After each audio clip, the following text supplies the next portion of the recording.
দুই যুগ আগে শ্রীলঙ্কায় সুনামিতে ৩১,০০০ মানুষ মারা যায়। গলে সেই সময় সাহায্যের হাত বাড়িয়ে দেন great Aussie cricketer Shane Warne. সেই ধারা অব্যাহত রেখেছে অস্ট্রেলিয়ার বিভিন্ন সংস্থা। ক্যান্ডিতে তেমনই কিছু অজির দেখা মিলল, যারা শ্রীলঙ্কার শিশুদের জন্য কাজ করছেন। তৃতীয় ওয়ানডেতে লঙ্কানদের সমর্থন যোগাতে মাঠেও দল বেঁধে ছুটে এসেছেন তারা। ক্যান্ডি থেকে আরও জানাচ্ছেন আশিক সারোয়ার। ক্যান্ডিতে শ্রীলঙ্কার পতাকা হাতে উল্লাস করছেন একদল বিদেশি পর্যটক। অস্ট্রেলিয়ার এই মানুষগুলো বাংলাদেশের বিপক্ষে লঙ্কানদেরই সমর্থন করছেন। শুধু লঙ্কানদের সমর্থনই নয়, শ্রীলঙ্কার উন্নয়নে কাজ করছেন অস্ট্রেলিয়ার স্কুল কিংবা কলেজের এই শিক্ষক শিক্ষার্থীরা।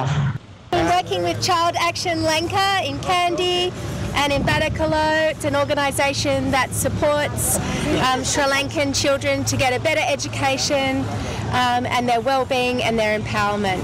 শ্রীলঙ্কার প্রতি অজিদের ভালোবাসার কথাই ফুটে উঠেছে, যাদের কণ্ঠে ক্রিকেটের প্রতি ভালোবাসার কথাও প্রতিধ্বনিত হয়েছে। Because we're here in Sri Lanka and Sri Lanka is the best. Any Sri Lankan player you know? Mendes.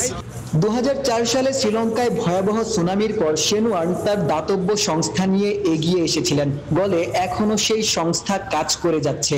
সেই সাথে শ্রীলঙ্কায় মানবতার সেবায় হাত বাড়িয়ে দিয়েছেন সাধারণ অজিরা।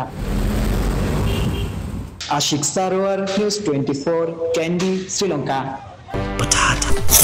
বাছাই করা আলু আর স্পাইসি সিজনিং এ প্রাণ পোটাটা চিপস নাকি বিস্কিট খেয়ে বোঝে না।